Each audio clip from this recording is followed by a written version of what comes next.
The president announcing yesterday he will sign a new executive action on immigration early next week. So what can be worded differently so liberals in the courts cannot stop it? Joining us now from the American Center for Law and Justice, Jay Sekulow. All right, a lightning round quick just to get facts on the table. Yep. The big story, you agree with me, is that the intelligence community has been politicized, at least among some, and what they did in leaking this information was illegal, correct?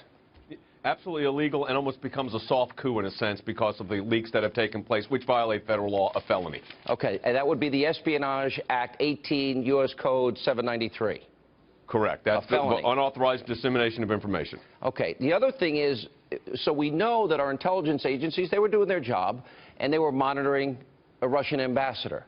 Right. There is law and protocol, I want you to go into more detail here, yep, where when they discover that an American is being spoken to with the person that they've targeted for surveillance, that if they don't have a warrant, they're supposed to stop recording, minimize what they hear from the American citizen. In this case, it would be General Flynn, so that makes it illegal. Who was a private citizen at the time. Explain. Right. So it's called minimization. It's a requirement under the law. When you find out that there's an American, you don't have a wiretap, exactly what you said, you basically shut it off for their portion of the conversation. But, Sean, there was a sea change here in the NSA with an order that came out from President Obama 17 days before he left office, where he allowed the NSA, who used to control the data, it now goes to 16 other agencies, and that just festered this whole leaking situation. And that happened on the way out, as the president was leaving the office of the... No, because this is important. I want you to stay on this. Let me put up the New York Times. This is from January 12th, discussing this very thing that you said. In its final days, the Obama administration expanded the power of the National Security Agency to share globally intercepted personal communications with the government's 16 other agencies, intelligence agencies, before applying privacy protections. Let's explain the severity of this. This means that information that most people would never see is now spread all throughout the entire intelligence community.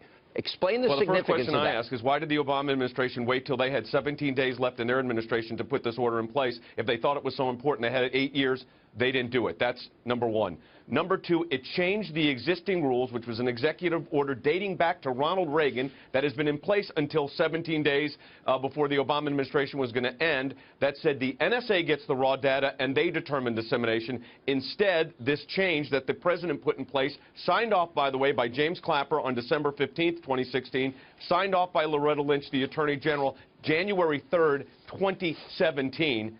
They decide that now, all of a sudden, 16 agencies can get the raw data. And what that does is it almost creates a shadow government. You have all these people that are not agreeing with the president, President Trump's position, so it just festers more leaks. Do you agree with me? If they had a justification for this, wonderful. Why didn't they do it 8 years ago, 4 years ago, 3 years ago? They wait till 17 days left. So, in other words, it makes it that much more difficult by spreading out the information among 16 other agencies if they want to target or take away the privacy rights and illegally tap the phones, in this case of General Flynn. It's going to be much harder to find the perpetrators. Is that is that a good analysis?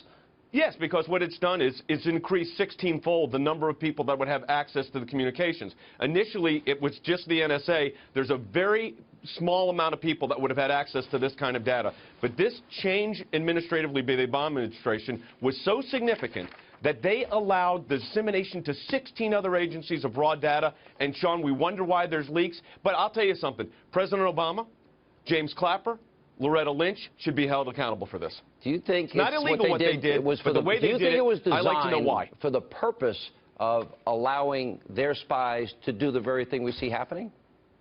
Yeah, well, their justification will be it will help in intelligence gathering. But like I said, really, 8 years into your administration, you decide to do that? 17 days to go? That needs to be answered. And I'll be very curious to see what they say. All right.